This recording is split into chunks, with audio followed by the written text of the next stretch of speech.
Ready when you are.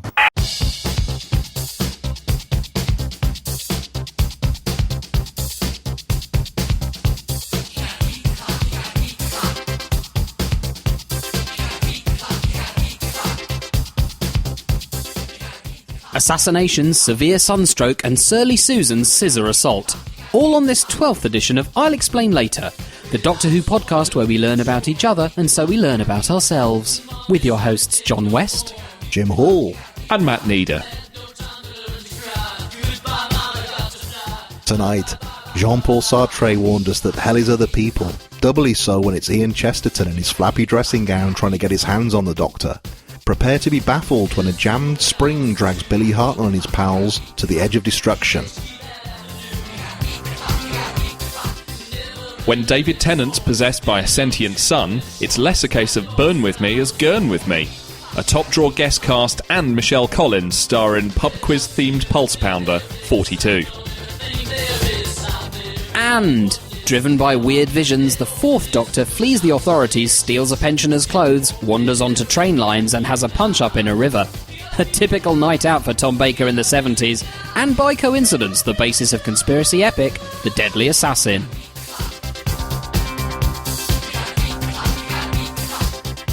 Hi, thanks for downloading. Welcome to May's edition of I'll Explain Later. Hello. Hello. Would you like to say hello, John? No. Okay. And we're kicking off tonight with Edge of Destruction from... I've got views. You keep threatening that you've got I've got views this month. All right, all right. You're not afraid to use them.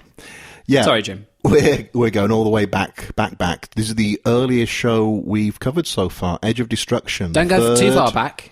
Jim's trying to tee up a joke here, John. Sorry. No, I'm not. I'm happy for any help I can get. Edge of Destruction, the third distinct show that they've done. It's a two-parter. It was famously done because the sets for the next story, Marco Polo, weren't finished on time, so script editor David Whittaker had to get something together pronto.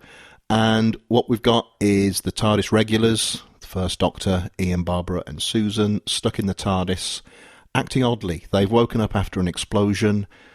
None of them actually say they've lost their memories, but they seem to have been restored to factory settings somewhat, don't they? Acting very oddly. The TARDIS isn't working. Susan's a bit hysterical. The Doctor's very quickly paranoid and blaming Ian and Barbara, saying they've sabotaged the TARDIS. Then there's a lot of more paranoia that someone or something has got on board the TARDIS. It's kind of an odd two-parter that resolves, well, we'll tell you how it resolves as we go on. Somewhat bizarrely. No, it's a bit of a damp squib finale, I'm going to say. Yeah, from a technical perspective. But you are there for 2 episodes wondering what the heck's going on. I'm going to ask John, because I'm guessing you weren't familiar with this. I've got views on this. You've not seen it before. Had you even read the synopsis? No. I wanted to come to it really fresh. So I'm just going to say, for me, because I read this in guidebooks many years ago, and it always sounded an interesting story. I've seen it a few times since, and it's not really made much of an impact, but the last few times I've seen it, it's been like, this really isn't very good, isn't it? It sounds interesting, and you probably expect it's going to be quite an intense drama, but it really does... We explain the sort of messy circumstances of its creation, but it doesn't really work, I'm going to say. Yeah, completely disagree. I think it's great, and I think it's another example. It doesn't actually. In the end, there isn't a disembodied threat, though they believe that there is. They believe there's a sort of a faceless creature or sort of something that might be creating their problems. Actually, they're creating their own problems and not seeing the simple solution that's there to deal with it. There's a lot of criticism of the solution, which is that, the science of it is complete nonsense, but basically one of the switches got stuck and they ended up in some sort of thing where... hurtling back towards the Big Bang, weren't they? Well, except that it's the solar system rather than the universe, but it's clearly meant to be the Big Bang, and they're sort of there at the beginning, and by dealing with a spring, then they can pop the button. More specifically, the TARDIS is trying to warn them that they're heading back. Yeah, exactly, and that's very interesting, because what you were talking about earlier, Jim, was you were saying they think the TARDIS isn't working. It's not only that, they think the TARDIS is working against them. And of course you get, story 3, and you've already got the idea that the TARDIS is sentient, or at least partially sentient, or there's a question about how much it's Although, doing. isn't in it its great agency. that the TARDIS's warning systems consist of something that melts clocks, flings the doors open, and causes everyone to have a psychological freak out? I mean, I was thinking, I could just put an alarm or something. You'd have thought, but it is only a Type 40. I mean, as we're going to find out when we come to Deadly Assassin, that's like Windows 10 or something. It's an older code, sir, but it checks out. Yeah, no, I disagree, Jim. I think it works. I think it works really well. I think the thing that really stands out for me with this is that this is the third story they've done, and it's not yet a genre show. It's not yet, this is Doctor Who, and this is what it is, and, you know, we're going to discuss 2 other serials.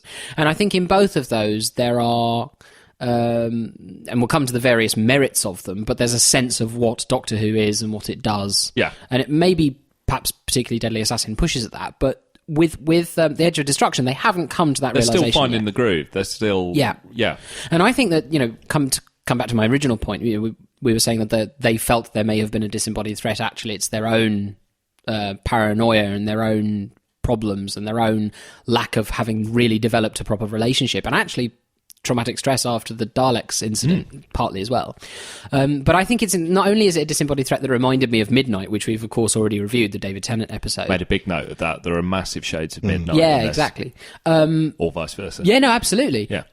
But also the fact that it's something of a sort of necessity episode, or, you know, Midnight was the sort of budget. Yeah, true, actually, in terms of, episode. like, the circumstances of its production. Yeah. Like, oh, shit, we've got to knock something together quite cheap in a hurry. Yeah, exactly. And it makes sense that, I mean, I'm not saying that Russell T Davies necessarily thought, I'll just remake this, but it's normal, I think, that if you've got a budget episode to do, you're going to do It seems like the problems of making Doctor Who were there from the start and haven't gone away. Well, there's that, but also, you know, when you've got that kind of budget issue or a quick fire thing you need to do, where you may not even have time to cast a lot of other actors, a taut psychological thriller with your regulars is a good way ploy. to Yeah, The Locked Room. Yeah.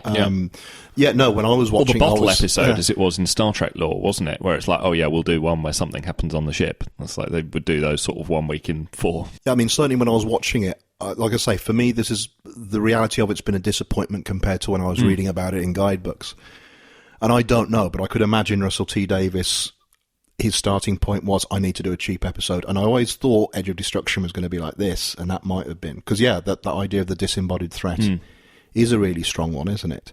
And again, I think when we reviewed Midnight, even though the sense there that the threat is malicious, we don't actually ever really know. It may just be that the consciousness behind it isn't familiar with what It's humans just a thing respond going to. on, and everyone's just responding to it. As opposed and similarly with this, even though I've said this was a messy episode on the fly, in the About Time guidebooks by Tatwood and Lawrence Smiles, I think Tat comes up, I think it's in that, with a good essay saying, you know, people slag this off, but the TARDIS as a machine conscience isn't going to be able to communicate with you very directly. So yeah, those are the idea that it melts clock faces to represent time running out or something. Well, also it's a lot better drama, isn't it, than if the TARDIS went. Yes, tick a take out and says, Can you please deal with the fast return switch? Yeah. It's stuck. Yeah. And, that would have been an even shorter episode.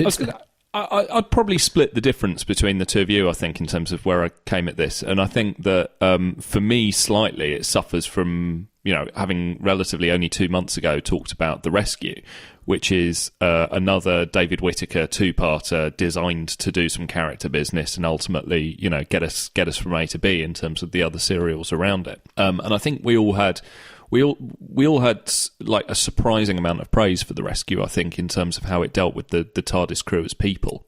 And I think there's a lot of interesting elements here, but I don't think it quite comes together as successfully, I think, as The Rescue. I think it's somewhat less than the sum of its parts, I think, but I think a lot of those individual parts are extremely good. Wow, John's shaking his head John, violently. you disagree? Bollocks. Really? Yeah, no, Wow. I mean, I love The Rescue, but I'm really coming to think that Whittaker's I hadn't come across him. I'm relatively, you know, we keep saying this, but I'm relatively new to the Hartnell era as a whole. He's a great writer of people. That's the thing. The characterisation is and he really gets undersung, I think.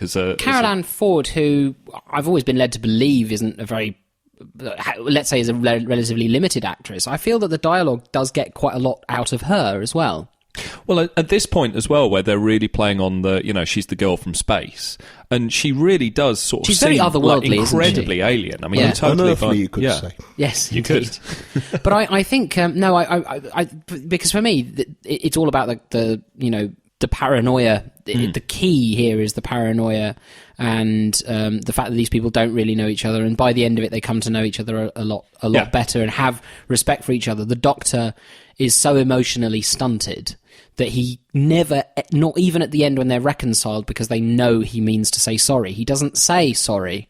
A weaker writer would have said, "I'm very sorry," would have had the Doctor say, "I'm really sorry, I've come to learn," like the end of He-Man, the moral at the end of this, Yeah. But he doesn't Don't do drug that. your friends when you think they're ready to kill. Yeah. Well, and some of those sequences of Barbara towards the end, especially. I mean, I think Barbara's kind of arc in this is absolutely fantastic, where she is, after the situation's resolved, and Ian very much sort of steps in as kind of the peacemaker of saying, "Okay, look, we all said some things, blah blah blah," but Barbara is that shot of her just looking completely shell shocked by the situation, I think, is amazing, and the fact that again, a much more hack way of wrapping this up quite quickly would be for everyone to suddenly sort of end up on the same page. But the fact that she requires a bit more work than the others is fantastic.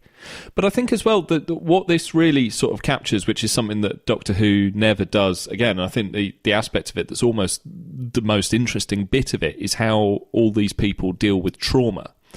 And it's not just in, obviously they're literally coming off the trauma of the experiences that they've had on Skaro with the Daleks, but it's a traumatic change of situation for Ian and Barbara generally to kind of get their heads around. But also the bit where the Doctor is unconscious but then suddenly sort of shouts. When he shouts, no, Susan, I can't take you back, I can't. Suggesting that we are sort of relatively fresh at this point as well, after him and Susan having to flee Gallifrey, although obviously not named at the time, in relatively recent and hurried circumstances. Yeah, they've only been to Quinnis in the fourth universe. Yeah, I know. I want to know what happened on Quinnis, though. But it's the way Whittaker's incredibly good at just sort of dropping this stuff in a way that's very elegant, I think, but just kind of just teases out the emotional situations here. I mean, like, and the universe building. We've talked about Russell T Davies doing this as well. Those little throwaway things about the Nightmare Child or the Could Have Been King and that sort of thing. Whittaker does that as well, exactly as you were saying, very effectively. A really, really good observer of people, and actually, if you're gonna have an episode with the. I've got no criticism here of how he writes the characters. I think my problems with this are that I think just as a story in terms of a setup, extending the situation and then a resolution, I think it's sort of somewhat shapeless and a bit mushy. But no, I mean, I think as a character piece, I think it's terrific. Yeah, I think it does what it's. I think it does what it's meant to do, which is, it does what it's meant to do in the sense that it's 50 minutes of television that exist, which is, I suppose, what the initial panic. Given the circumstances, it did that. But for me, that character work, and it felt like watching avant-garde theatre. Well, I was going to say that, yeah. I think, because this was written on the fly, do you think that was a deliberate choice from... I don't know who directed this. Was it Richard Martin? It's two different directors. Gosh, yeah. It's Richard Martin is episode 1, and is it like... Frank Cox is the second, who I've not even heard of. I don't know what else. Do you think there was a conscious decision with the production team to make this feel a bit like that avant-garde stuff that they've been reading about or whatever? Or do you think the cast may have just responded to the fact it was a sketchy script with, this kind of feels like one of those things? No, I very, very much felt that the script was very consciously Beckettian. I noticed online when I was doing some research afterwards that some people have compared that stuff's going to be in the lifeblood of the BBC at the time. They were doing that stuff all the time. It's like, we said a few months back when we talked about The Unquiet Dead that, costume drama was something that the BBC could just, okay, we know where we're at with this. That kind of time, stuff, yeah.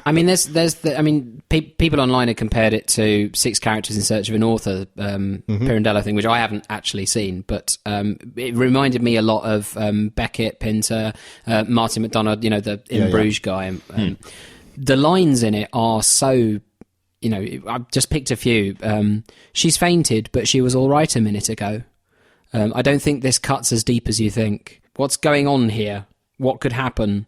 It's full of these things aren't always very logical. It's just full of these little sort of non sequitur lines that are, with gaps that are left too long, that are lots treated. of pauses and it's just And no time for codes and manners. It's just full of these little. You don't think that may have and- just been there because it was written in such a rush, or? I think it's very. I think the way it's. I didn't feel that. No, I felt it was very. I felt it was very conscious. Definitely. I think Whittaker, I sort of think, because... Where is not as important as why. I remember when we were talking about the rescue and we were talking about the sort of Stockholm Syndrome elements that were creeping in, and you sort of asked the same question of like, are you sure this sort of hasn't arrived in here accidentally?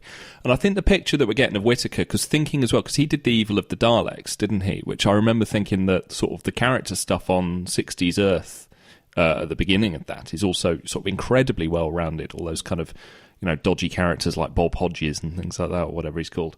I think we are really getting a sense that Whittaker is a writer who is not necessarily writing about weighty stuff like this, but like Russell T Davies, he's too good a writer and too good an observer of people for it not to bleed through into writing something eminently functional. It's a gateway drug in a way. Yeah. Or gateway writing. That's how I felt it. I mean, you don't.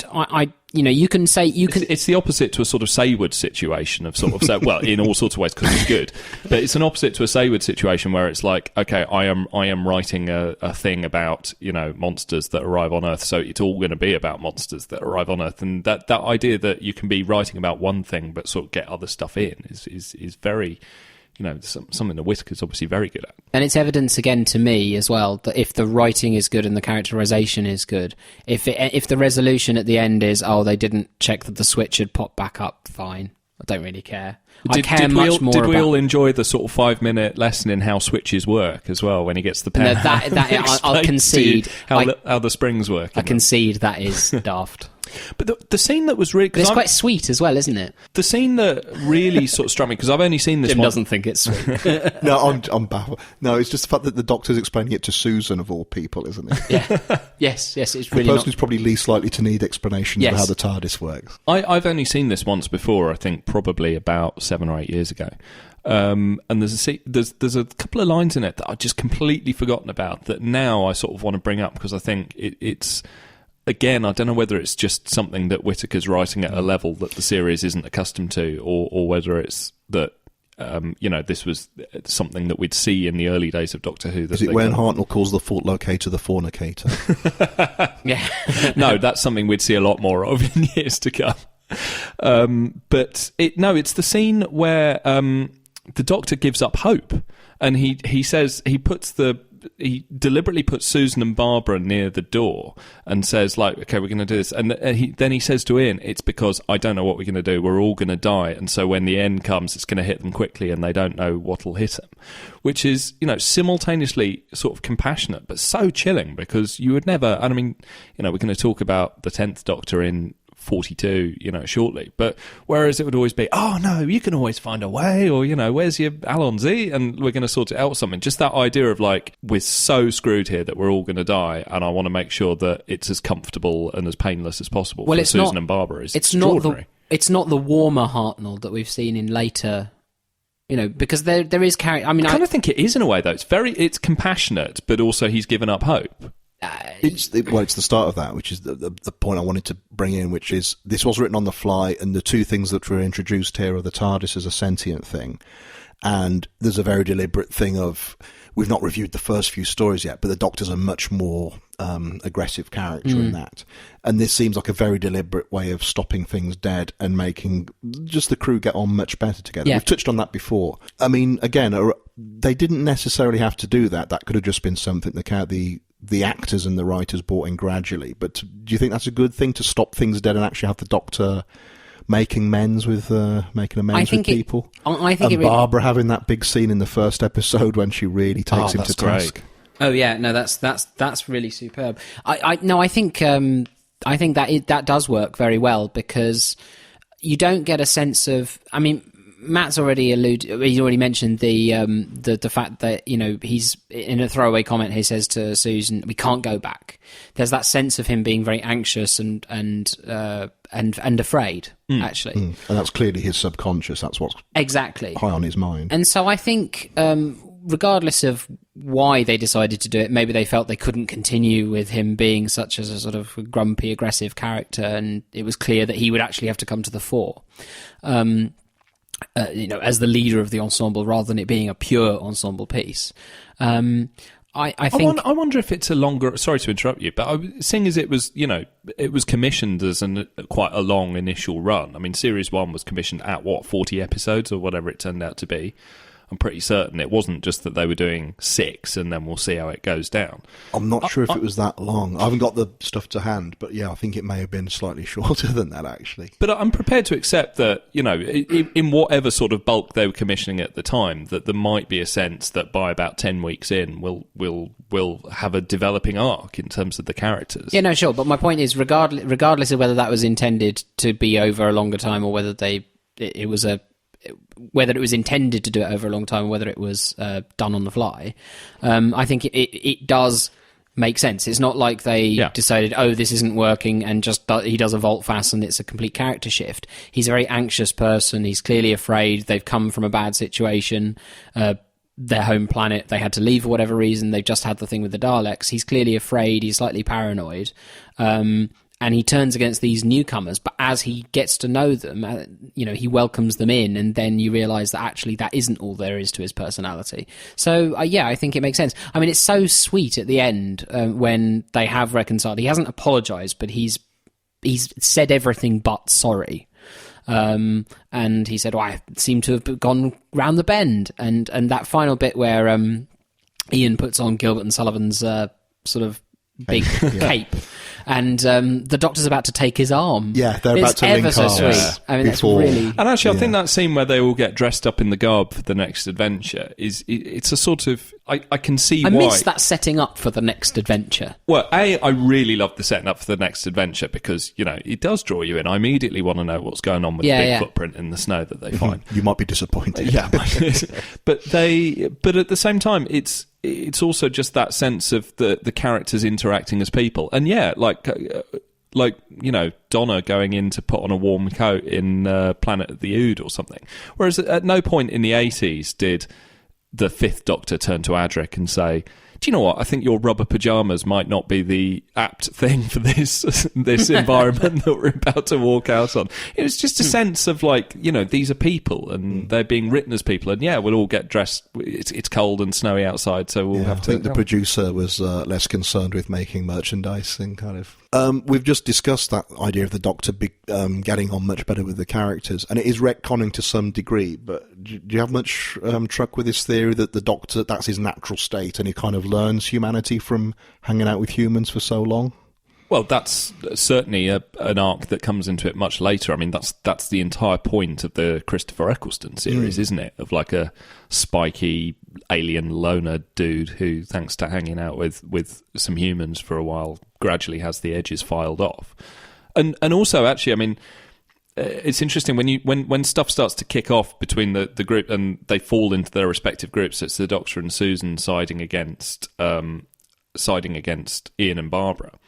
Everyone does fall into their factions. It's Time Lords versus humans, and you sort of forget that it's at this point the series isn't just about an alien; it's about two aliens and their interaction with two humans, and so that idea that everyone's got something to learn from something else, I think, is baked right into the DNA right there. And the key line, I think, that reflects what you were just talking about, and indeed the entire sort of, if you can boil the sort of Beckettian one-liners and non sequiturs down to an overarching idea for what was meant to be a filler piece of television. It's that line right at the end when I think it's the Doctor who says, "We learn about each other, and so we learn about ourselves," and that's what this is about. Yeah, and it's almost like a mission statement for Doctor Who, which gets lost further along the way and then comes back a bit in the Russell T Davies era. But absolutely, if you want to put that above the door. Should we talk a little bit about the mechanics of it as a piece of television? I noticed our good friend Mr. Stock Music was back some again. great stock music, including some stuff that... Hi, Stock Music!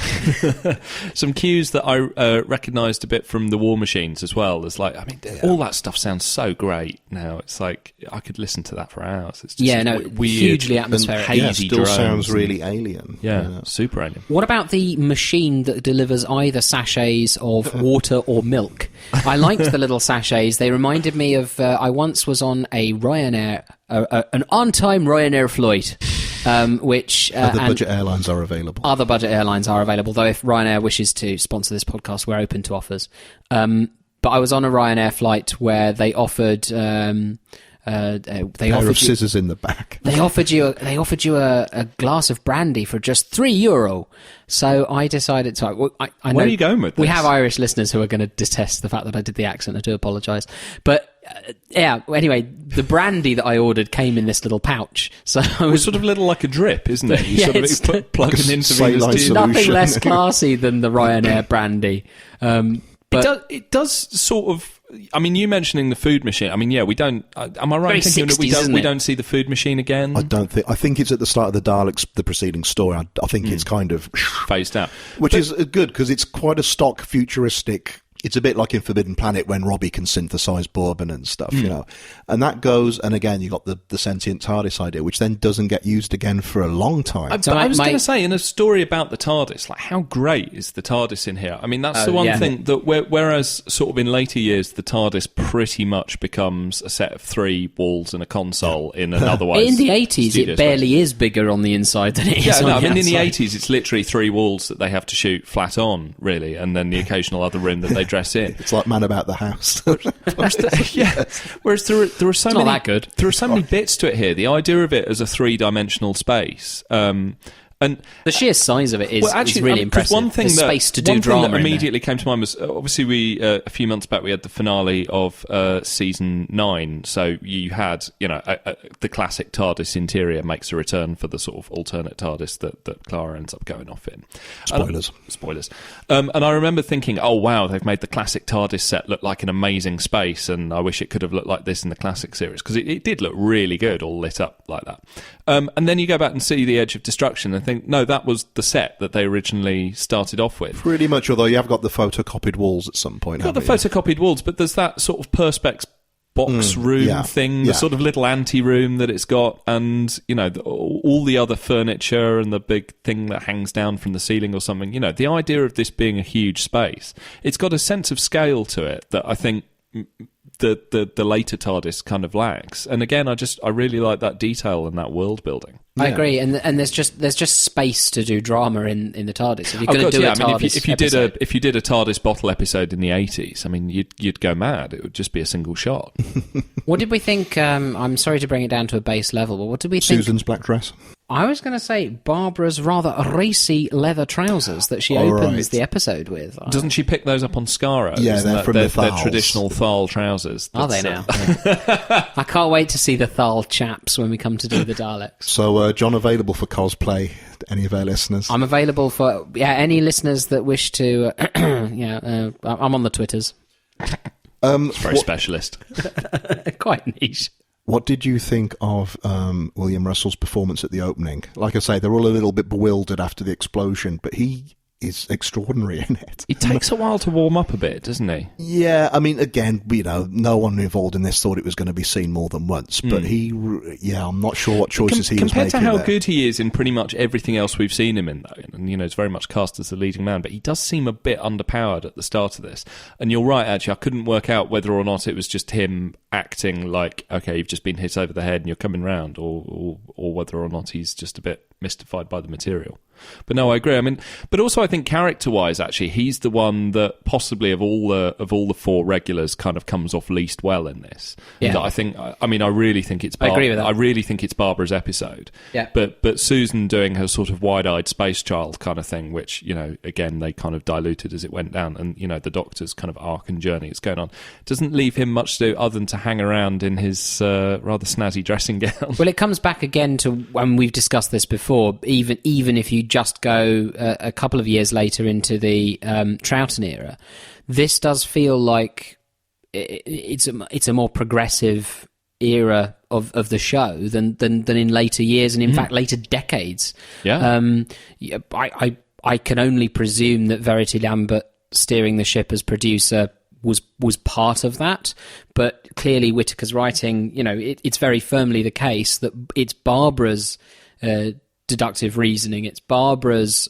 moral outrage at the Doctor accusing them of being the problem that saves the day. It's really about her.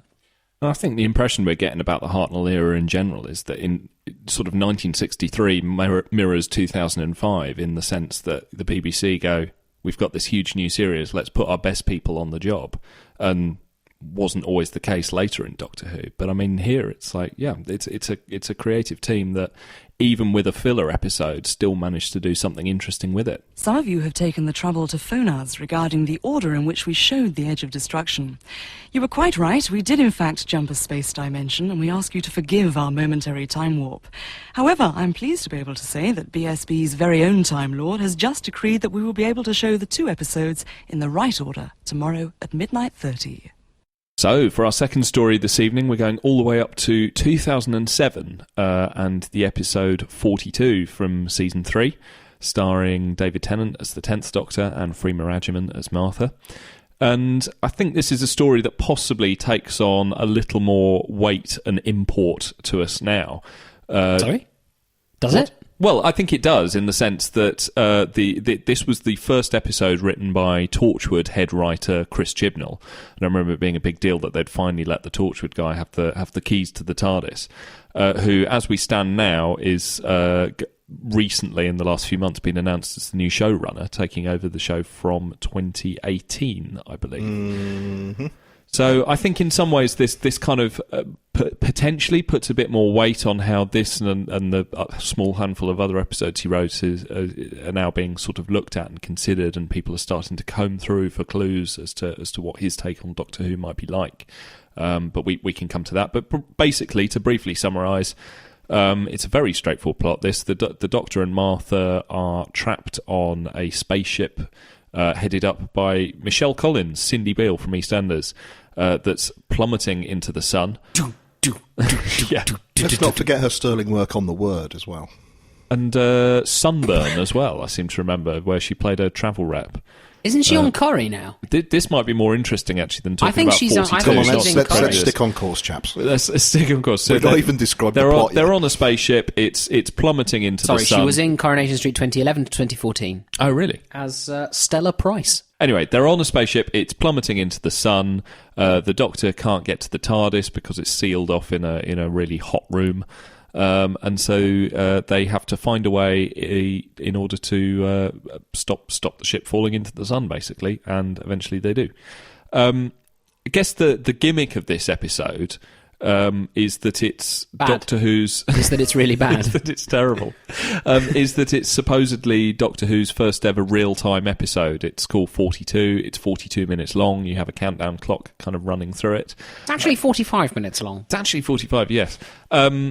So I feel that we've possibly already... And you feel those 3 minutes. You really do. I feel we've possibly already prejudiced what we're going to say about this episode. But I'm going to start with Jim. What did you make of 42? I've not said anything about it yet. No, I'm going to say this is a year in to us doing the podcast. And of all the shows we've recorded, all the stories we've reviewed, this is the most, for me, middle-of-the-road one. I actually don't think it's bad, but there's nothing very distinguishing about it, or distinctive. Season 3, so it's very much using the same look as the previous year's Impossible Planet. Yep. There's something about those orange spacesuits which I really don't like. It's orange spacesuits and shooting it in what is clearly an industrial warehouse that they've lit up. A spaceship that looks like a foundry with lots of dangling chains. I don't think it's bad. Immediately going back to your point about now Chibnall's going to be taken over, people are looking for clues. None of the three it's done three, I hasn't haven't a clue what his Doctor Who's going to be like on the basis of this. But none of the 3 episodes is styleless. It's not like he has a few beans to rattle around in his tin and all of his stories about this thing. This, I imagine, was probably an RTD setup that he was given and asked to do in a bit of a rush. I think he does a sort of okay job. And I think the same of the others. Dinosaurs on a Spaceship and Power of Three. Which makes me somewhat optimistic about his him taking over, because he probably seems like just a perfectly decent, functional writer, rather than someone who is going to impose a vision on it. This particular story, is middle of the road, to the extent that I've got to admit I watched it for this podcast 3 or 4 weeks back, and then this morning I just thought, I'm going to say this about Edge of Destruction and this about Deadly Assassins. Oh yes, and I also watched 42. What happens in 42? And I had to watch the first 10 minutes just to remind me who the cast were. I remembered Michelle Collins, and there was a panicky guy with Martha, and there was the slightly butch-looking woman. And beyond that, I thought, there's an older guy, isn't there? And I got lost. I had to remind myself, but they're not very distinct, are they? Not at all. So it's okay, but I've got very little. It's not leaving much of an impression on me. It's very much that thing that happens in the new series of. You have an event story in the middle to reinvigorate interest from an audience. Then they put the filler episode in immediately after that. I think it sort of is what we said. I think we first flagged it when we were talking about the Crimson Horror, which is that it's rare for modern Doctor Who to be out and out bad. But quite often it can, where it doesn't work, it quite often slips into just simply unmemorable territory and doesn't really touch the sides. Sorry, John, you kind of you chimed in about what you thought. You heckled your views earlier, but tell us what you thought about 42. I probably went too hard. I essentially agree with Jim. It's, again, for somebody who has a bit of a reputation as a journeyman director, although I know his 80s work was fated, but very highly praised, yeah. But in the new Who, he's maybe seen as one of the older hands and a bit journeyman. Again, I find myself quite engaged with Graham Harper's direction. Right. I think it's quite pacily done. It seems to be edited very well too, so it's well cut, well put together. There's a bit of pace to it, there's some urgency. I disagree. I quite liked the just plonking them in an industrial setting and throwing some chains and stuff around, and it just seemed a bit, Yeah, my point there was it looks so much, as a not very distinctive episode, it looks a lot like Impossible Planet, and then a few others as well, I think. Well, it's like you said, it's an easy mode for them to go into, is say, well, look, let's just get this warehouse in Cardiff and light it up blue and red and green. And There's a simple bit of 45-minute schlock. There's a bit of peril. There's a setup. They've got to get to the end of it. Chibnall does a fairly workman-like job of, he creates the 3-strand format, which is classic for this kind of drama. The Doctor and Michelle Collins have got to deal with the engines, and then Free Magman and the other guy have to deal with the doors, and then there's the people in the medical unit who deal with the sort of monster threat thing. So it's split into 3. They've got all that, but it's just so bland and from a writing perspective, and we just talked about The Edge of Destruction, which is a filler episode that was really done on the fly, and there's so much great dialogue in it. There's they use the opportunity to do some character work, which like all we've got to work with are these people, so because we don't have any sets or monsters, so we better make that bit work, right? And this feels like a filler episode, but obviously they've got sets and they've cast actors and what have you, but it feels like none of that effort has gone in. In terms of the writing, there are no memorable lines at all. No. And the character, we were saying about how with a couple of lines, Whittaker and Russell T Davies in other episodes managed to give a sense of a broader sense of a character or a broader universe. There's none of that from Chibnall, and indeed it doesn't seem like there's been typically when somebody else has written a story in a Russell T Davies era series, you kind of feel the hand of Russell T Davies giving a polish. I don't feel the hand of a polish here at all. Are you saying you can't polish a Chibnall? Well, I'm not saying you can't polish a Chibnall. I didn't detect any sign that a Chibnall had been polished. I think season 1 of Torchwood proves that you can't polish a Chibnall. Really? Or season 2 of Broadchurch. So my problem, that is truly shocking. That for me is the key takeaway. I think that the actors are doing not a great job. I think Michelle Collins is pretty good, but they've got nothing to work with. There's nothing to make their characters.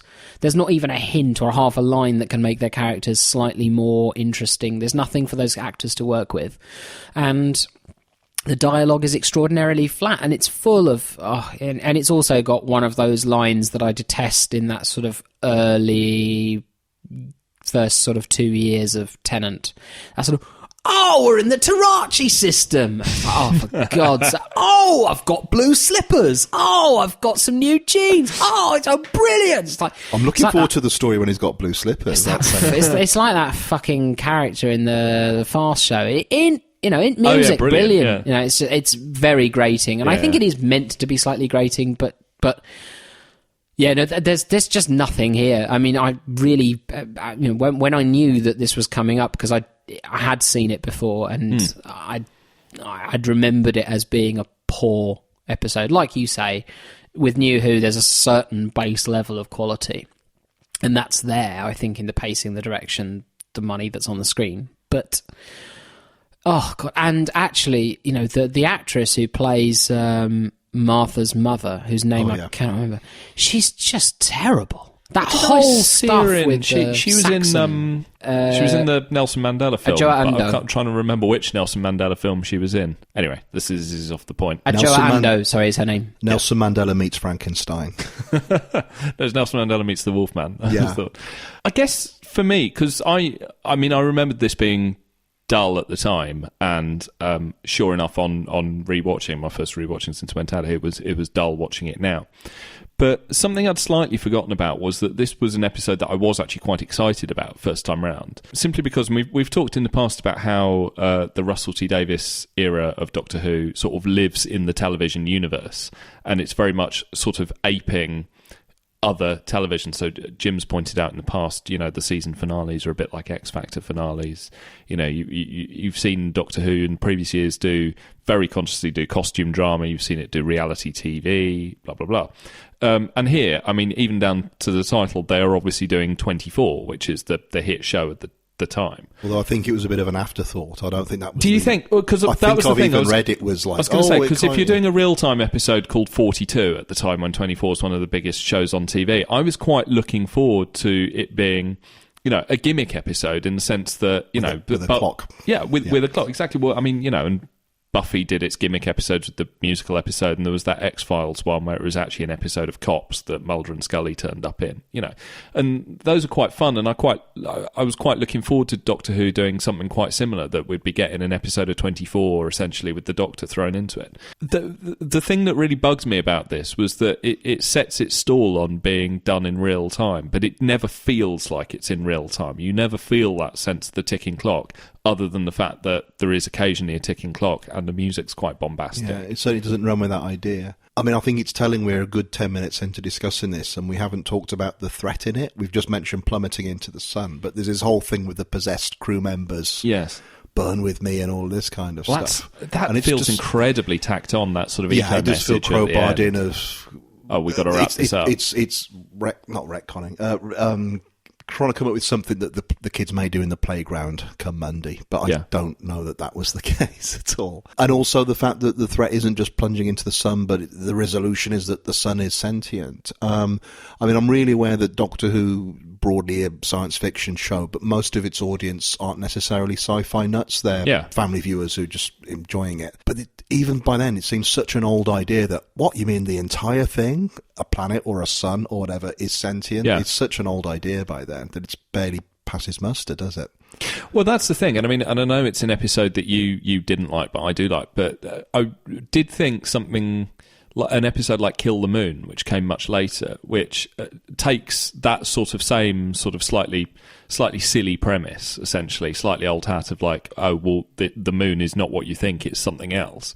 But at least sort of fits it into a kind of allegorical kind of consideration of some other issues around life and death that idea of, the moon as an egg might fit into. Whereas here, very much just dropping in that very hacky idea of saying, oh, the sun's alive and you're hurting it. It also feels like, and I mean, when did, this is probably ripping off Sunshine, the Danny Boyle movie, isn't it? That was like 2006, was it? I'm not sure if they may have been around the same time, but it's certainly definitely that revealed it's exactly the same idea. It's a ship. That's plunging into the sun. I've not seen Sunshine. Does the sun turn out to be a living being? No, not quite, but there are sort of ghosts on the sun that cause mayhem on the ship. Same year. Yeah, so too soon for them to it might actually be a coincidence. Yeah. I was going to say, because I mean, it It feels was released in April. Okay. And this came out in May, so... Yeah. So it's just a coincidence. But it does feel like, Sunshine is not a film that many people like, but I sort of really like it, or I really like 2/3 of it. But, it feels like a very underpowered version of that basic idea. I think this is the second time we're reviewing a story with Martha in. Oh, good Lord. I actually can't remember what we said about her during Daleks Take Manhattan, but I mean, I suppose she's one of the... Is she one of the more memorable? She has a lot to do here. It seems to be focused on her more than the Doctor a lot of the time. Well, I think only because, her status as a regular means that she's a little more memorable than some of the other characters. I mean, ultimately, she's another person that gets into a situation. The stuff with her phoning her mum, is very much a much less interesting rerun of, Rose and Jackie's relationship. Desperately in the ponderous, previous isn't it? And it's really interesting you should mention that, because it's basically a rerun of that, but with worse actors and just no writing. You really miss Camille Coduri here, don't you? I mean, she could have sung some of that stuff. You miss Billy Piper too. I mean, you miss decent writing, because I think even those lines with Camille Coduri and Billy Piper there's just nothing there. I mean, in that instance in End of the World, it was really setting up the juxtaposition, and you're in the future talking to someone who's been dead for hundreds of years, thousands, billions of years in that case. I was going to say, the first time I watched this, I remember I watched it with a bunch of mates, and I don't think anyone was that negative, but the thing everyone was talking about was the end with Saxon. Mr. Saxon, and even then you knew that's intriguing, but by the time you've seen the finale, that will mean nothing second time around. I mean, do you have any... That's clumsy, isn't it? What day is it? Election day.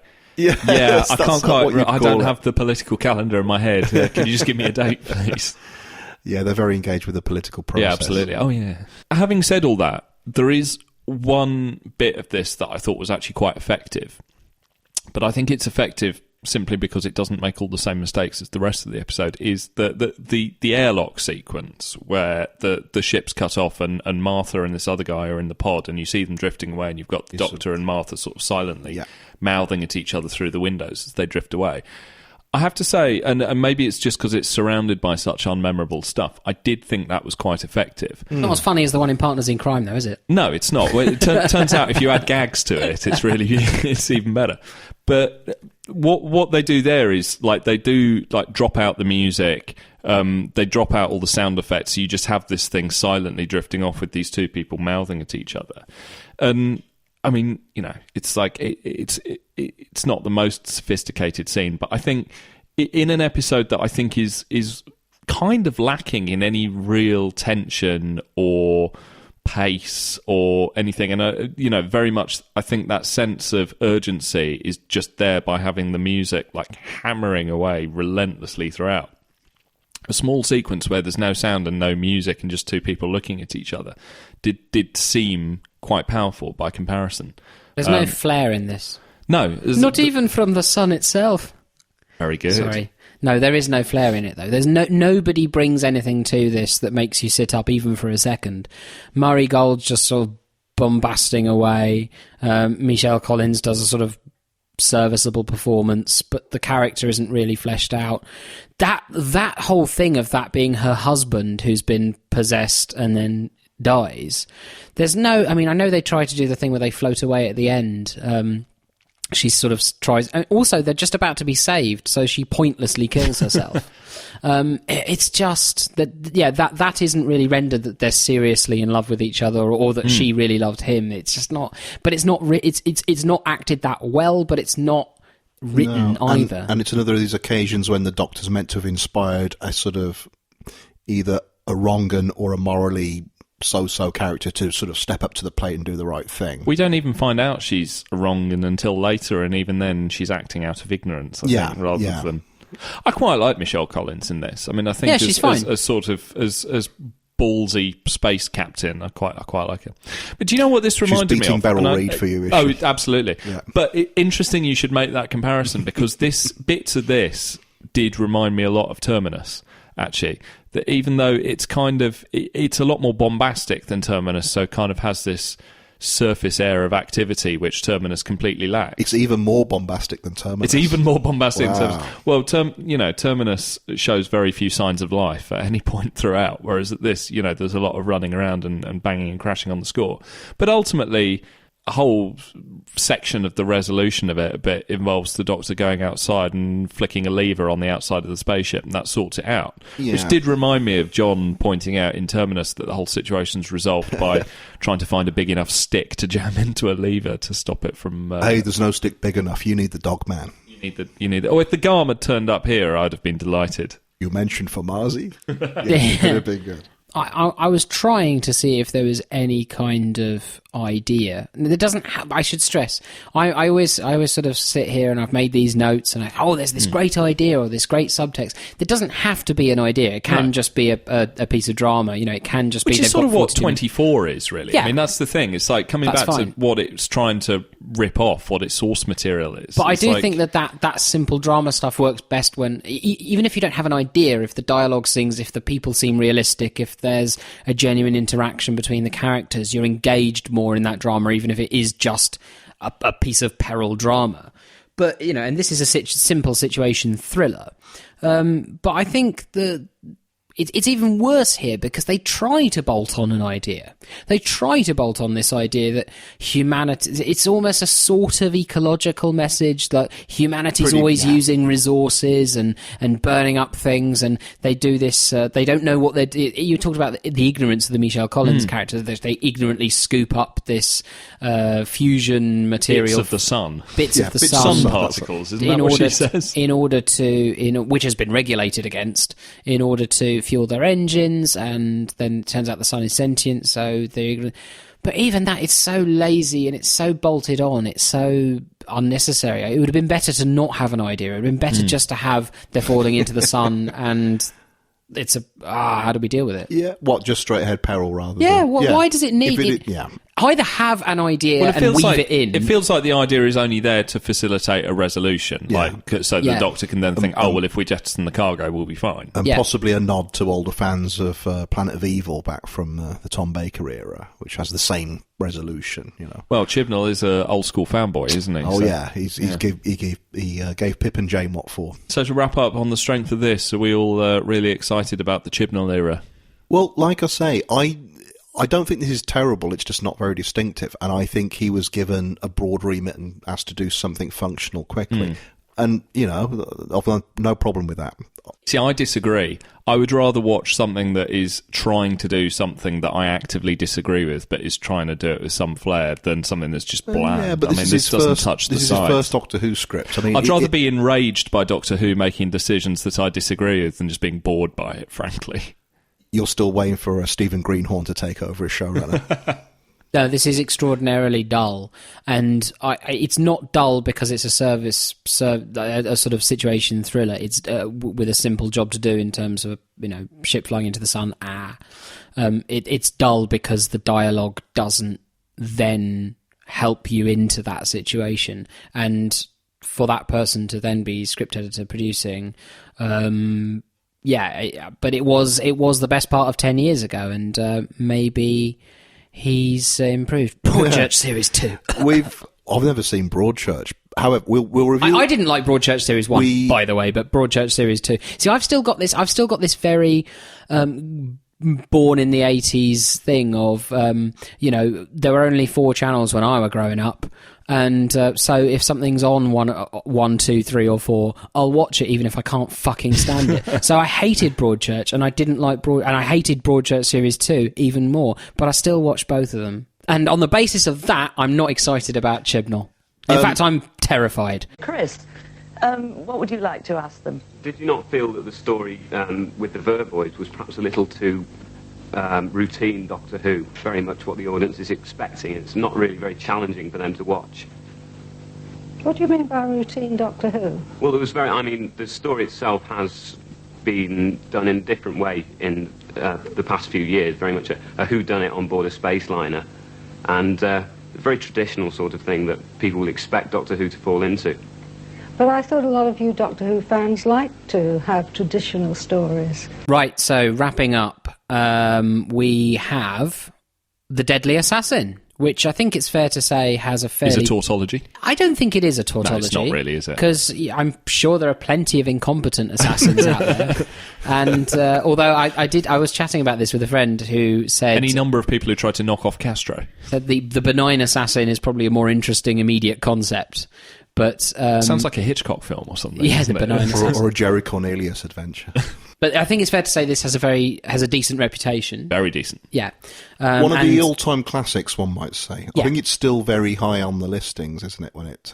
Yeah, I mean, I can believe that, which I think perhaps prejudices my comments about it. But so it's John texted me at 1 a.m. saying, "I have views on the Deadly Assassin." I do have which, views. I do have views. Worried me. 1976, Yep. Late 1976. We are in. The pedigree is pretty high because we've got Robert Holmes writing it, also the script editor. Philip Hinchcliffe producing. George and Pravda starring. And George Pravda starring as, what's his name? Castellan Spandrel. Spandrel. Now, can we sort out a piece of continuity right here, Yeah. right now? Are you gonna tell our listeners the plot of The Deadly Assassin, or are we getting straight into the continuity? No, I want to start with this, because All right, you okay. mentioned George Pravda, and we'll come back to George Pravda, I think. But Do you want to know if this is the same Castellan in the Five Yes. Doctors? Is Castellan I think a it's position? a title. I think it's a title. It's like head of police. Okay, so the five Well, it's Doctors. interesting that Castellan. Spandrel gets a name, whereas the poor Castellan in Five Doctors doesn't get a name. Yeah, it's Well, he almost doesn't like deserve one. it's almost like under Saywood's script editorship, these things didn't think. No one They thought to didn't matter. name it after a piece of architecture as Spandrel is. Listen, I think the readers. The readers, yeah. Listen, I think the listeners want the plot. don't What? they? Want the skinny. Everyone listening to this thinking, what's this deadly assassin you're on about? What happens in this story? I know. So the Doctor is in his TARDIS. Obviously, it's Tom Baker. He has a premonition that there will be an assassination of the president of the High Council of the Time Lords, and he hotfoots it to Gallifrey to try to stop this from happening, and ends up in a position, the brilliant cliffhanger to the end of episode 1, where he goes to the balcony where he believes the assassin will be, finds a rifle, picks it up, and then seems himself to shoot the president, therefore making the premonition he had come true.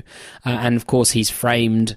He's been framed, and he's been an framed, old Earth phrase. and he's been framed. Yes, and he's been framed by, spoiler, The Time Meddler. the Master. The Master. So, Matt, All right. what's your hot take on this? I'm just dying to know what you think about it, because you've We'll come to my... Oh, He's- right, fine. he's teasing. You've laced this with all sorts of We'll premonitions. come to my views. All right, fine. Well, do you know what? I'm going to position myself squarely with the majority on this. I love this. I think this is fantastic. I think it's really witty. It's pacey. I think it's got. I mean, it's not massively sophisticated satire as such, in that it doesn't really tell us anything about politics, but for what Doctor Who was doing at the time, Robert Holmes' sort of basic idea that we'll turn Gallifrey into a mix of sort of US political structure mixed with a touch of the House of Lords, I think is a really smart, clever take on the material. I think the dialogue sings for the most part. I think it's full of great performances. I love the fact that episode 3 then turns on a knife edge and becomes this, I think, extraordinary sequence, the chase through the Matrix, which is Unbelievable, isn't it? full of completely nutso imagery. I don't think it's the like likes a of which we've seen. nightmare, kind of. But really nightmarish. I mean, The big note I wrote in huge letters was hellbent. yeah. It's Yeah, just, absolutely.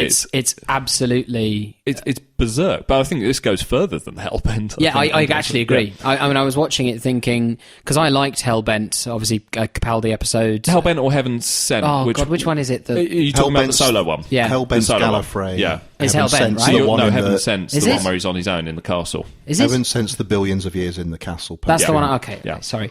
Well, I meant Heaven Punching Sent. Diamond, which sounds like a euphemism for something. Yeah, the one where he spent 1 billion years punching I diamonds. was punching Diamond last night. Heaven Sent. Okay, Heaven Sent is Yeah. the one I meant. Yeah. But yeah, where it's absolutely... And I loved that episode and thought it was great. This is even weirder. It's even weirder. And it actually goes into darker places, and it's very it's deeply psychological. It's not metaphysical, but it's deeply psychological. It's very, very interesting. It's the fight between different aspects of the personality. It's very bizarre. I was talking about what I thought about the Deadly Assassin.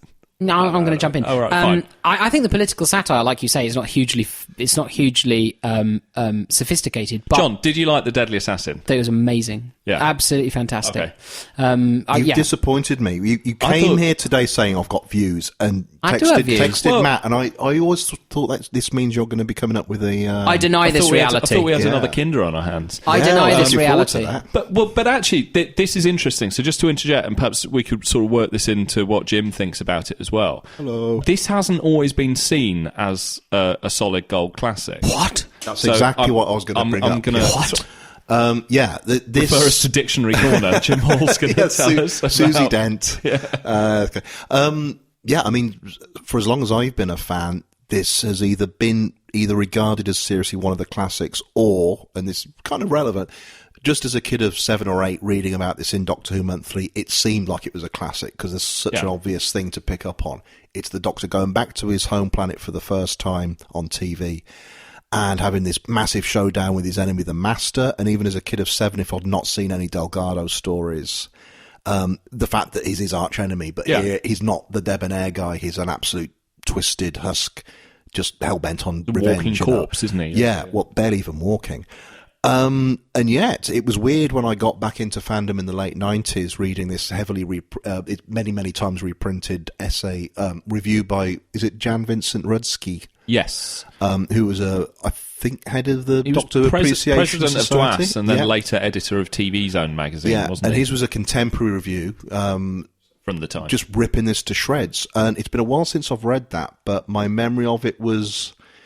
It wasn't just he didn't think it was a good story. It was mainly about how dare you take the Time Lords on and reduce them to these squabbling bureaucrats rather than his Olympian. Review famously ends with what has happened to the magic of Doctor Who, which is this idea that this idea of the Time Lords as sort of godlike, sort of infallible beings floating above the series. That the Doctor was the sort of renegade child who made it sound almost like sort of Jesus-like there, really. But as a sort of breakaway element, the idea of turning Gallifrey into this sort of squabbling hot pot of political intrigue and stasis and inertia was in some ways compromising the sort of essential magic of Doctor Who.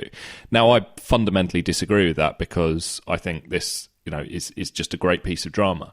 But it is bold. It is bold in terms of what it does with the continuity.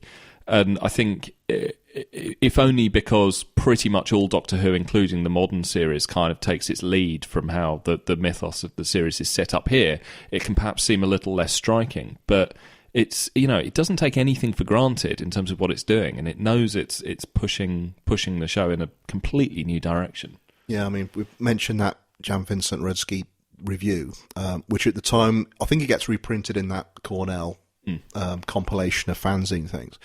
And it's presented there very much as like, Jesus, can you believe what the fans are like? This is fairly typical that something that's now regarded as an unimpeachable classic was so derided. And I don't think it was meant to be an untypical view at the time. I think this was something a lot of people thought. I've always been anti that review of it, saying, God, you disagree, basically. Yeah. When I came to watch this for this podcast, I've got to say, I rolled my eyes a bit and thought, really? I've seen this so many times. And that puts me in a difficult position, because the fact I've seen it so many times means I must really like it. Yeah. And obviously it's a bit of cheap TV. But familiarity breeds contempt. Yeah. Absolutely. And not just this time, but the time before, I've started to have some sympathy with Rudsky. Well, this is clearly a really good story, but I don't think it was necessary to set it on the Doctor's home planet and do that to the Time Lords.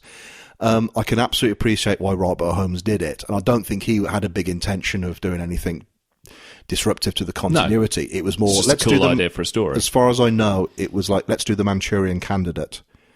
Who would set the Doctor up? Well, the Master, and it makes sense to set it on the Doctor's homeworld, and let's do this with it. Yeah. The thing is, since then, we know that once that's been done, every time they go back to the Doctor's planet, it's the same deal. Yeah. Right up to and including Hellbent, the finale of the last series. Well, that's the thing. I think, and not to sort of harp on too much more about Rudsky, is that he's I think he's wrong in terms of his assessment of this as a story, but the idea then that it sort of locks Gallifrey down into this sort of... You get this kind of thing with diminishing returns. I mean, in 1983, you've got 2 stories alone in the same year that are about traitors on the High Council of Time Lords. And you're being generous to consider them stories. I know. Yes. But, it's that kind of... And it's an annoying thing. I think it's possibly because this is so radical and so clever and so good that a lot of people decided to try and do the same thing to diminishing returns later. I don't think Robert Holmes can be found guilty of, the mistakes made by others in overkilling. And we're talking about Eric Sayward here again. Yeah, of course we are. Yeah, fine. No, I understand what you're saying, but I'm just like I cannot criticise this serial for what others then did with the universe, sort of lazily picked up. No, of course not. Revisiting the universe he's created, and nor should we, because I think this material is outstanding. I completely agree. Just one thing, just from a visual aspect. I mean, I know that people joke about the ludicrous Time Lord costumes and what have you, and the guard designs, but actually when you really look at them in their first outing, they're so cool. And I think the look of this is fantastic. Yeah, and the design, that design has stayed. There's a reason they have not dicked around with that too much when the Time Lords came back in New Who, both for like End of Time or it's an iconic or Heaven Sent. Yeah. Imagine Timothy Dalton wearing this outfit. Yes. I know someone who bought at Bonham's auction Engin's robes. Did they look like this, Jim? Well, I was looking at John's notes earlier, and he has drawn what I now know to be a Time Lord robe, although I thought it was a cock and balls, the way he'd done it. No, you see, because there's no dotted line emanating from the crown. So, well, you're reining yourself in. We'll put it in the show notes. No, you can't blame Holmes for what other people did, but I think the fact that someone at the time pointed out this is what is done to the Time Lords, and then you can't put the genie back in the bottle. No. I don't think there would have been a problem doing this exact script, but on a different planet. But it's not that big a deal for me. It's just the fact that has happened. But I don't know. I mean, I like the sort... I mean, yeah, I agree that I don't think Holmes is necessarily sitting there thinking, right, we're going to shake things up. But there is a certain sort of gleeful iconoclasm in terms of how it works. And I think it comes from that sort of spice and just a hatred of authority anyway, I think. With that's the thing that comes through so beautifully. I mean, there's a key exchange in episode 2 when...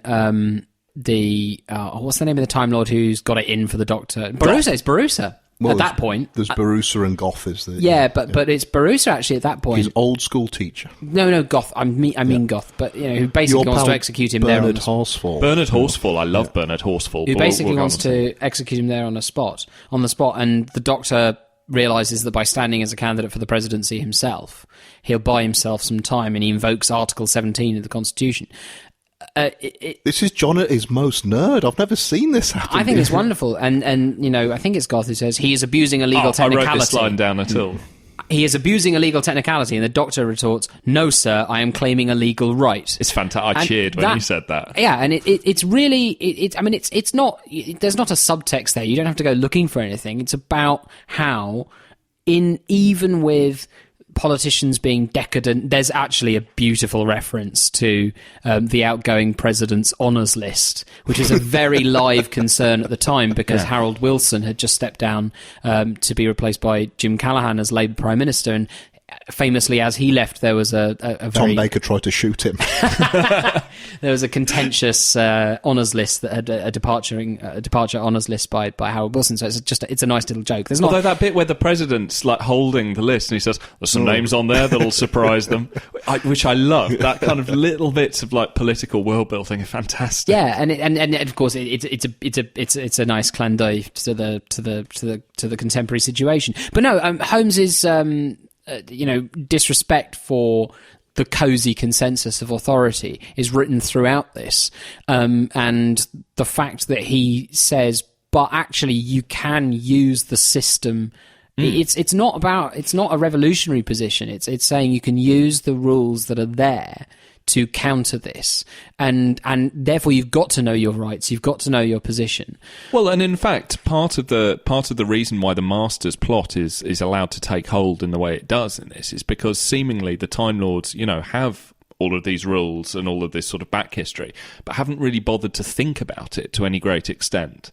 So Engin supposedly is the technical coordinator who's across all these details. Doesn't really seem to know what is and isn't possible with the Matrix or with data files or with how anything works. Yeah, that's astonishing. They don't know how the Eye of Harmony works. They haven't really looked. It's almost like you actually see the reflection in the sort of the modern US situation, really, where the Constitution is evoked to support this view or that view or something like that, but actually with very little sort of consideration of people sitting down and thinking what's going on. Robert Holmes had to come to terms with the fact that this famous Tom Baker for a long time had said, "I don't want a companion." Once Liz Sladen leaves, and they explained it's going to be weird. Because there's no one to explain things to the audience.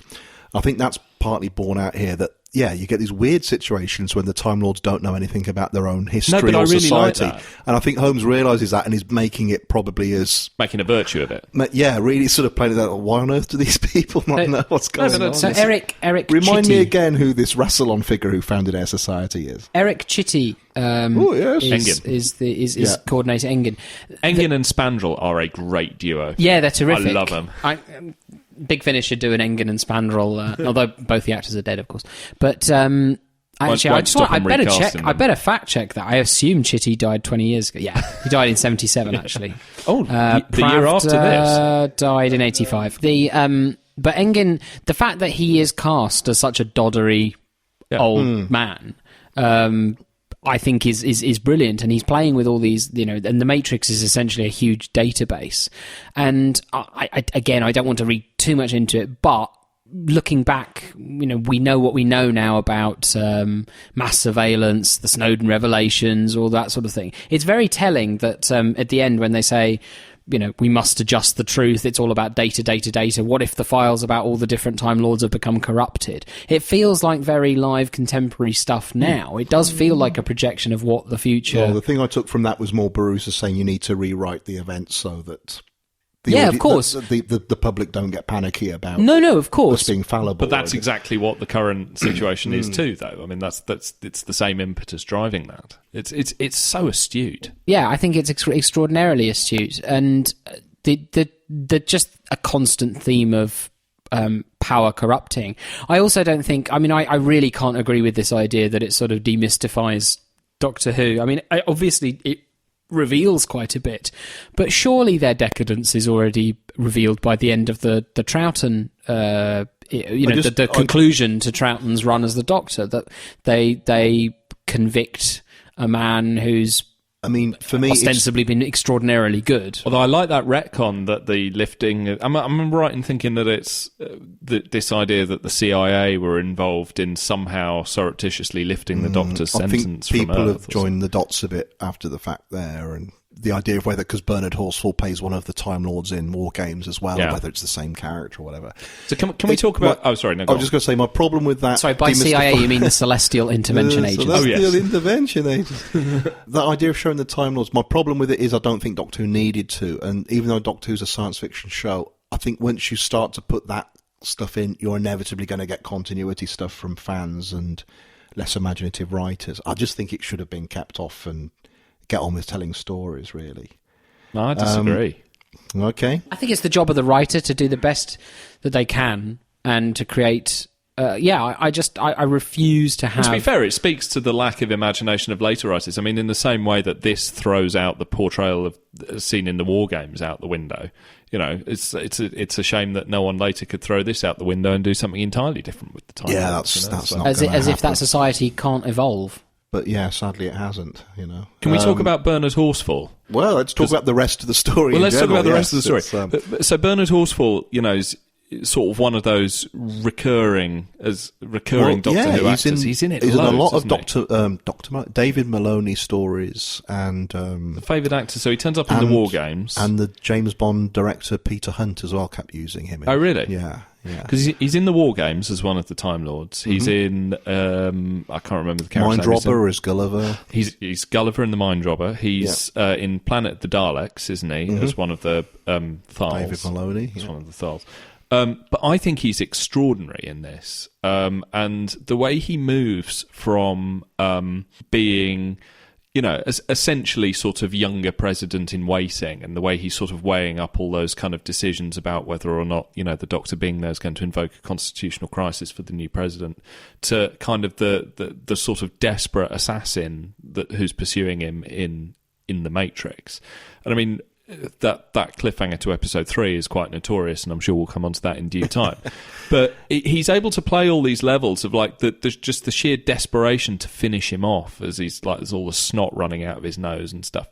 It's amazing, and I think it's an extraordinary and his last scene as performance. well, when he explains why he's colluding with the Master, which is he's really I'm giving it sure some you there. must actually have to read the target book or the script and To all he's understand saying. what he's saying. You don't know what he's on about for a lot of it. You get He the sounds sense legitimately screwed by the end of it, doesn't he? Yeah. But he's very think good. His performance is amazing. Yeah, and I do like Eric Chitty. But the all the doddery old guy. performances, yeah. And George Pravda's extraordinary. I mean, he's clearly, English is clearly a second, maybe not even a second language. It may be somewhere down there, but I like that he's colour brilliant of having a Czech actor play a Time Lord. I mean, of course, why not? It's like... In fact, one of the weaker performances probably is the guy playing Barusa, I think. Silence. He's suitable, but he's not that great. 9 out of 10. Yeah, you could imagine him turning up in Are You Being Served as a what else head is- office kind of guy. who's as a mannequin. Angus Mackay, isn't Yes. it? I'm sure I've seen him in something else. If John Mordred with his phone Undead, in probably, hand. yes. He's the headmaster. Oh, is he the headmaster in that? Yeah. But no, I mean, I think the casting across the other... He amassed numerous television credits during his career in programmes such as One Foot in the Grave, Only Fools and Horses, Howard's Way, The Professionals, Steptoe and Son, The Sweeney, Minder and Z-Cars. So he was an actor in the That's 70s and 80s. every single Doctor Who actor. Could you narrow it down a bit? Yeah. Doesn't appear to have been in the bill, though. I'm sure if you dig deep enough. We think the cast are good. I think Dudley Simpson goes a little bit further than usual with the soundtrack.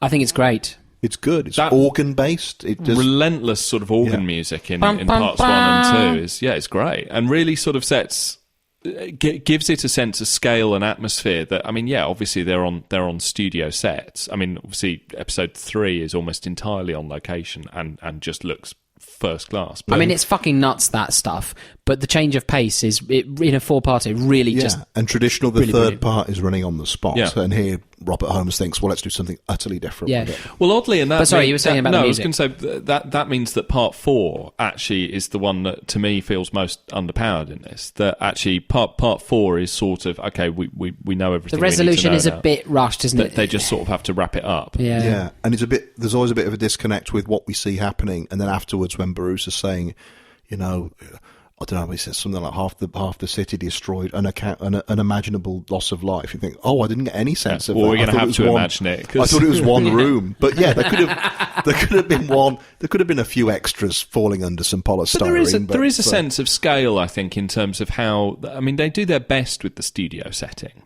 No, I agree and with Jim. Actually, a few extras wobbling and a wobbly camera with some polystyrene falling down, just something with a bit of Dudley Simpson. Bum, bum, bum, that would have been that would have given you that sense. It's just a half line, and you don't get any sense of that. I agree. Because other than that, I've got to say, this is one of these stories when the Doctor's the main person in trouble rather than there's a load of people in trouble and the Doctor comes in to help, which is another reason I'm a little bit sort of wonky with it.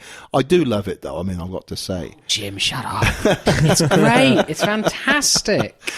Tom Baker himself, I mean, this is him very comfortable now at this point. He's been doing the show for a few years. As I said, this is him getting his chance to cut loose and not have a companion. He's still not too goofy, though, is he? And flounce around in a big shirt. I think he looks great. I love the costume. Positively Byronic, isn't he? I know.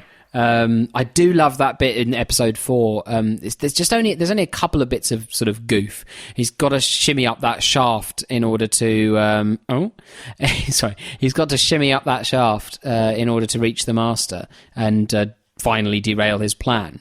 And he just very unfussily says, "Oh, come on, give us a bunk up." It's just such a beautiful line for Tom Baker. You wouldn't give that line to any other Doctor. I mean, I think, to be honest, it's like if, as you say, this story was sort of in part designed to show him that the Doctor couldn't really work solo, you would need someone else. The problem in that sense is that it's so well written and gives him plenty of stuff to do and surrounds him with great characters that he can bounce off in that episode. Because, I mean, I certainly think, I know that the formula works, but, I could certainly happily watch a few more episodes of him travelling on his own if he's that good and if the material that they give him is that good. So in terms of actually proving that the format needs to be reinstated, I think it does a terrible job because it's really good. No, 'cause I think, like I say, there's the bit when members of senior Time Lords have to talk to each other and ask questions about how their planet works, and presumably that would have to keep happening if you didn't have a companion there. Yeah, potentially, but I mean, it's only considering the plot hinges on senior Time Lords not knowing how their planet works, I sort of think that's justified.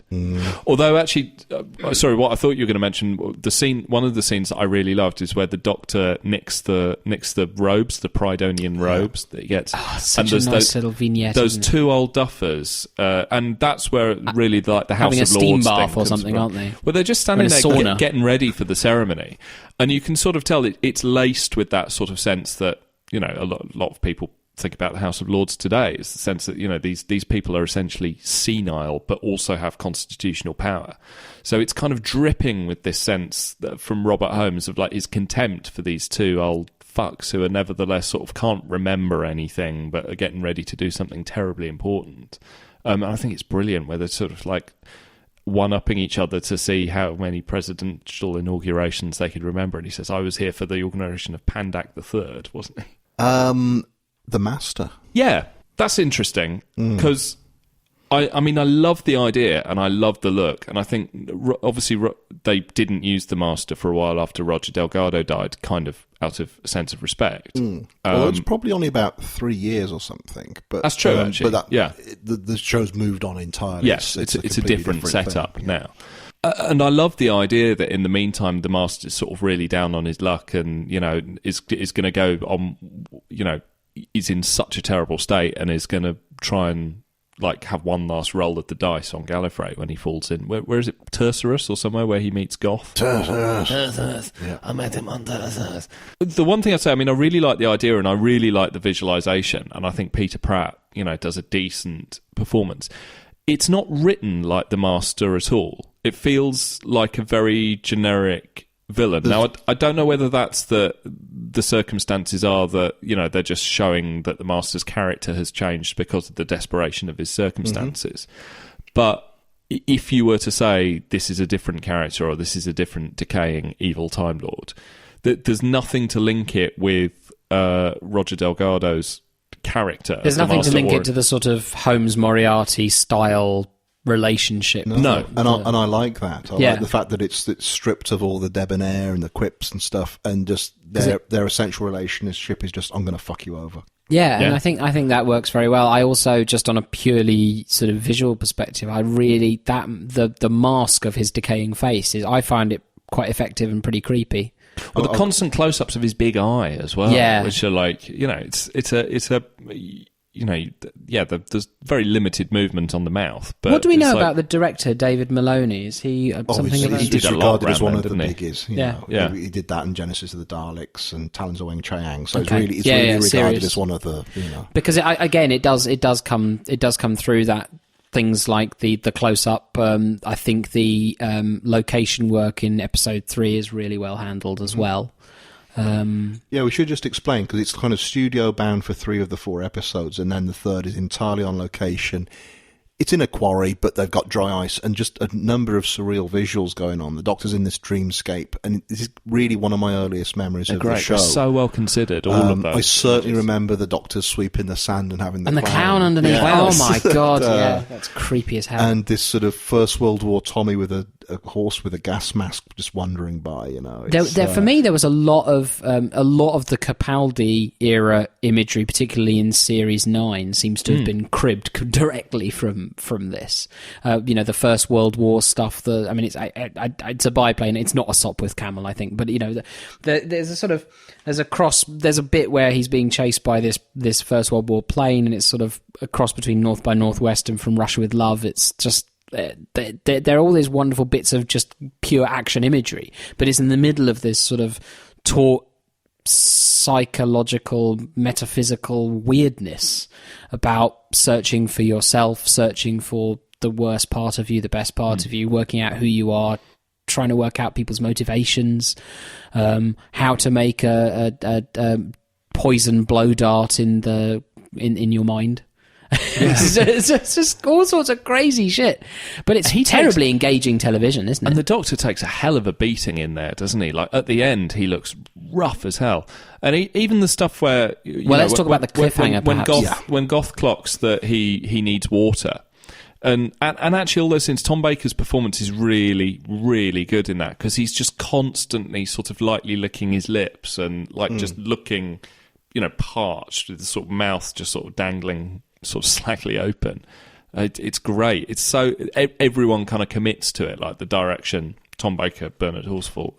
So yeah, as John says, we should talk about the cliffhanger, which didn't this cliffhanger ultimately result in Philip Hinchcliffe being moved on? Pretty much, yeah. So originally, this is a punch up in, it's kind of a lake, and a proper punch up, like not just quite sort full of, on. It's not Venusian Aikido; it's smacking a man in the face, and it ends with Goth the villain holding Tom Baker's head underwater, and "You're finished, Doctor." And then we get a still; it's a freeze frame of the Doctor's head held underwater, which Mary Whitehouse, big figure at the time, who was very much on sort of TV morals and responsibility, said went too far. And a lot of people agree, even now. I think the weird thing is I watched this for this podcast. Bit much for 5 p.m. on a Saturday. I watched it for this podcast from the repeat that was on recently on the Horror Channel. It's just cut out entirely.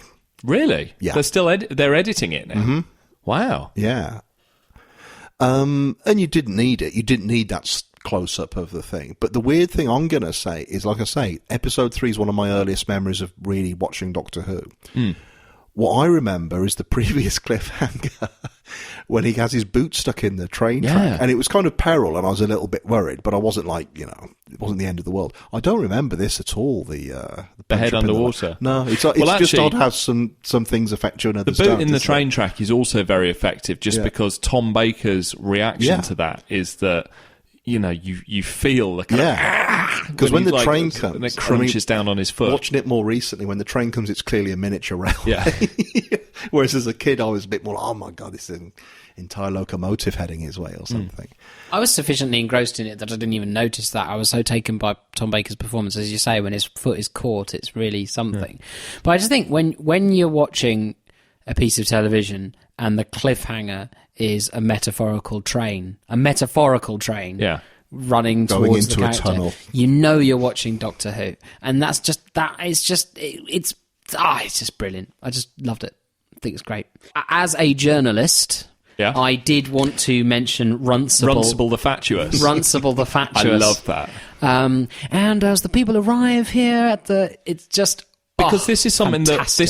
that Robert Holmes understands, and this is something that Russell T Davies understands, and this is something I don't want to keep bringing him up, but that Eric Sayward doesn't understand, is that even if you are doing outer space people, unless you have gone to sort of the extent to, Star Trek doing the Klingons, wherever they even come up with their own language for it and stuff, basically write Earth archetypes that we can understand and we will engage and buy into the story.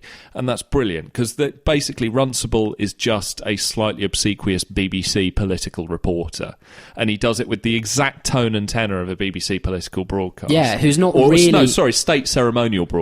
It's like it's the royal wedding. It's a slight mix, isn't it? Because he's not state opening of Parliament. Yeah, he's not really going for the scoop or trying to work out what's really going on. He's just interested. He's Hugh Edwards doing the royal wedding, isn't he? Yeah, exactly. Or even one of those political journalists that stand outside Number 10, gawping, shouting, "Are you going to resign?"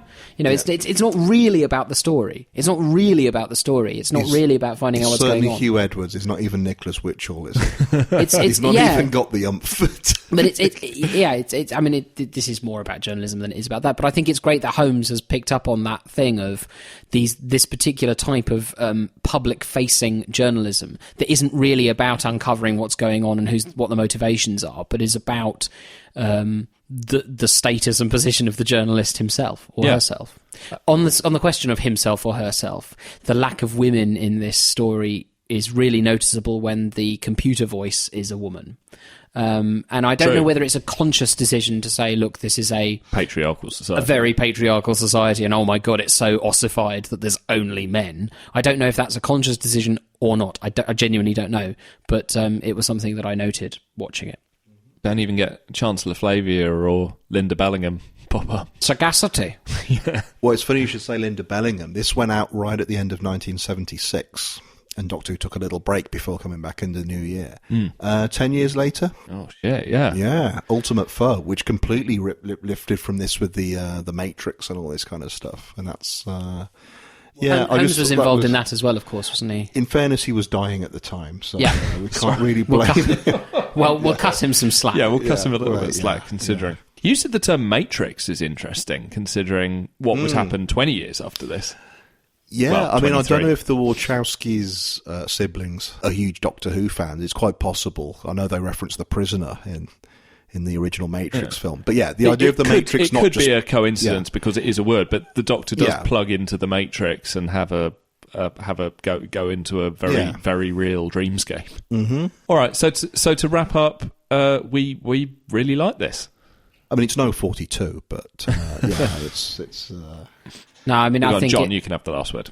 I just think it's everybody it's the A team bringing their A game. It's really top drawer stuff, and I would urge anyone who's listening to this who hasn't seen it to immediately do so.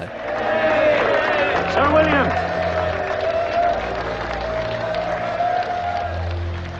Sir William, inasmuch as you and your captains hail from a region long known to support the Balial clan, may we invite you to continue your support and uphold our rightful claim? Damn the Balial clan! They're all one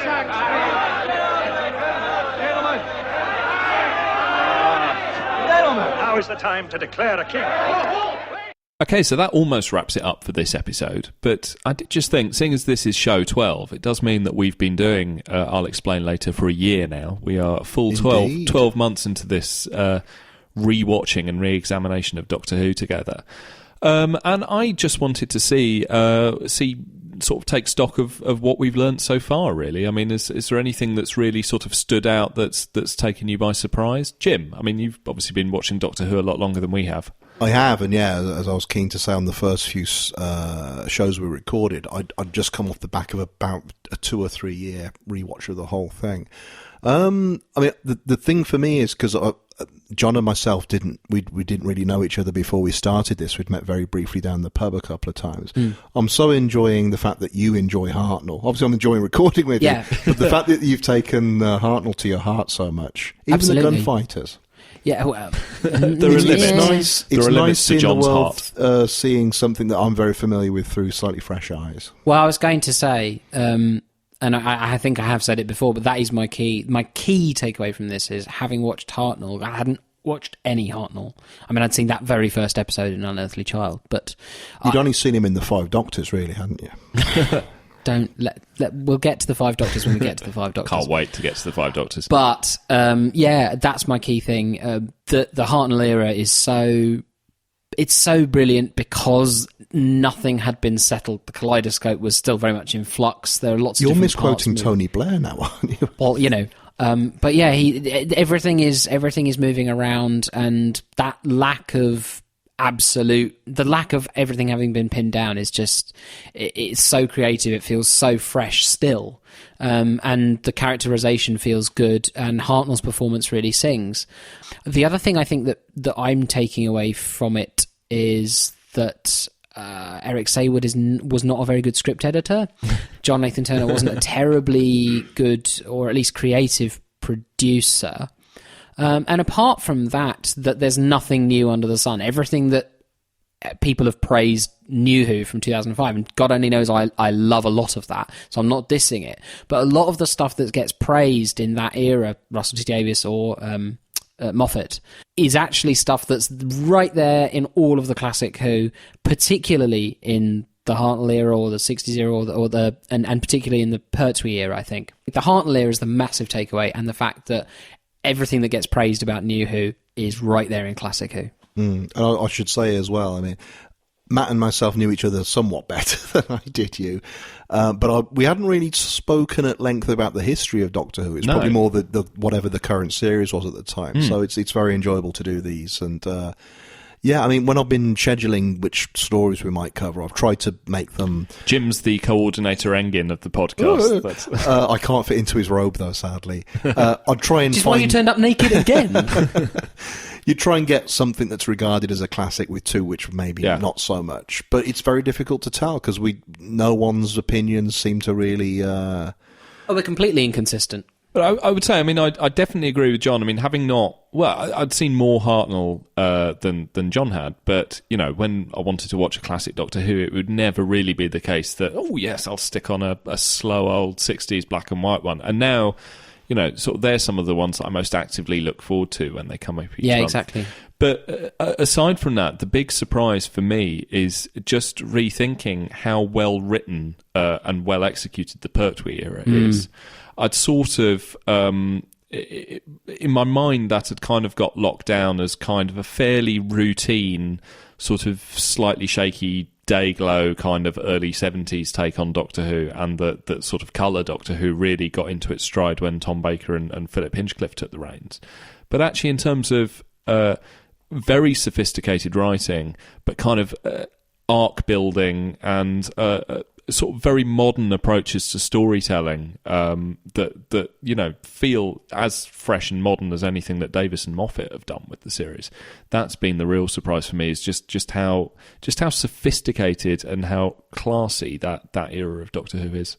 So all that remains is to say thank you very much for listening to us during our inaugural year. We hope you've enjoyed it, and we hope you stick around for the remaining, what is it, 5, 6, 7 years? I hope we stick around. I hope we stick. Yeah, if nothing bad happens to us. But if you've been enjoying the show, and I'm sorry to insist that you do some of our promotion work for us, but do tell other people about it. Help guide people towards the show. Leaving us a nice review or a star rating on iTunes is very helpful. And if you want to get in touch with us about any of the stories that we've covered so far, we'd love to read out some of your comments on the show. Yeah, if you've been affected by any of the issues raised in this podcast. But you can email us at hello@I'llExplainLater.com, or you can tweet us at explainlaterpod, and we'd love to hear your thoughts on the show or any of the stories that we featured within it. Have we got Twitter? Yes, I just said. You've got Twitter? Twitter? The Twitters. I don't know, I'm zoning Explain out. Later Pod. There's Facebook. Oh, there is Facebook. Yes, we're on Facebook. Check out Facebook. I'll explain later. It's always nice, actually, because... Is it I'll explain it or I'll explain later? I'll explain later. I'll explain later. I'll explain later. It's always nice because when a new month starts, I start getting notifications saying, I'll explain later, Facebook has had X number of new views. So people are obviously waiting for it. If I'm to believe the stats I get back on this, people are listening to this show, and we're delighted that you're doing so, and please make yourselves known. Yeah, both of you. Especially... Hey! We'd be happy to have a little drink down the pub at some point, if there's enough... That's a good idea. Yeah, if they want to buy us a pint, that'd be terrific. Absolutely. We go to a cheap pub as well. Yeah. Well, I'm with two real ale people. I'm very happy to just actually, drink, cask bitter tends to be cheaper than commodity lager. Figure that one out. And on that note... on that bombshell. Thank you very much for listening. I've been Matt Needer. I am John West. It's James Hall. See you next month. Bye-bye. Ciao. Broke like cold. Two deadly assassins making the fall. I'm real. I'm everlasting. I'm taking them all. Just when you thought it was safe to make a tape. Two deadly assassins sealing your fate. I'll spit out the fire. Hey, John, I watched Deep Space Nine today. Did you? Yes, no, I'm still watching them, but about a month late. But it was the one when Bashir is... Is it the one where Quark was doing something and Odo wanted him off the promenade?